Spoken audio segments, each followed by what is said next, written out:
fear is so easy to arouse in people. And you talk about fear about their money, and they don't really understand the system necessarily or anything of the sort, and they can actually, by their own actions, then create what they were afraid of.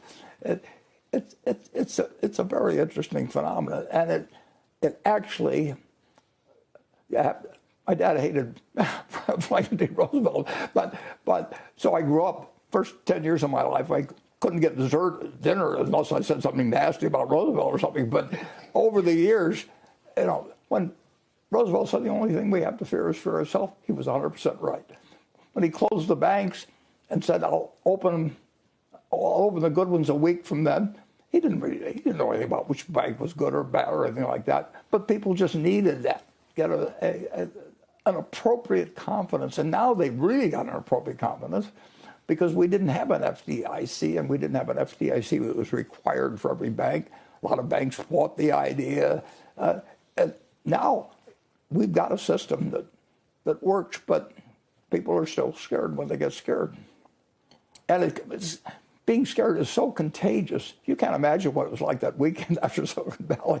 I mean, the guy that drives me around because I can't see that well, and all he was talking was banking, and he would, what should he do? And it's unnecessary fear is a terrible thing to give people. And Roosevelt and the New Deal really wanted to get rid of that.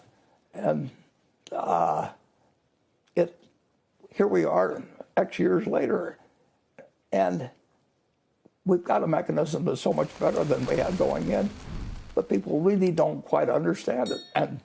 And maybe it takes the President of the United States to just go on and deliver Roosevelt's message and make it more clear to people what we really do have and what they need to be worried about and what they don't need to be worried about. But of course, if you're trying to win an election next time, you tell people, that if you're out of office or you're out of control, you tell them how terrible the other guy is for getting them into this problem. And that's going to always live with us. So you look around and you're not worried at this point? Well, at 92, I've got other things to worry about. No, I'm not. I don't worry about our ability.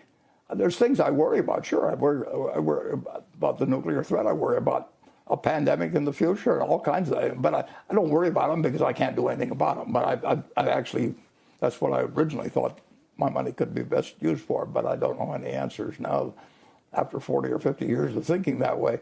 But I'm not.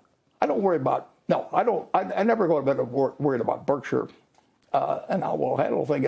If I'm worried about Berkshire, I should figure out something different to do about what Berkshire is doing. But Berkshire is my responsibility, and I think I was very, very, very lucky that Berkshire happened to be in America, and I happen to be an American. I was born in 1930, and I've been in a golden age ever since I was born. The GDP per capita is up like 6-fold or 7-fold in one person's lifetime. There's never been anything like that in the history of mankind.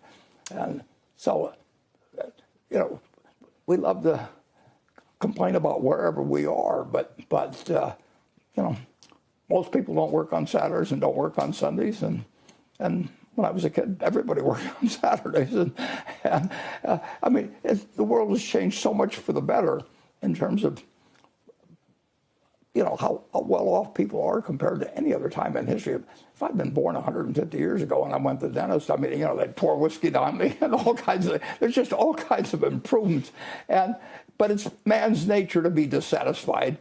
And politics does stir that up. And you've got to say, if you're out of power, that the other guy is screwing up and you could do better. And that's just built into the system. But that was the case when I was a kid, and it's the case today.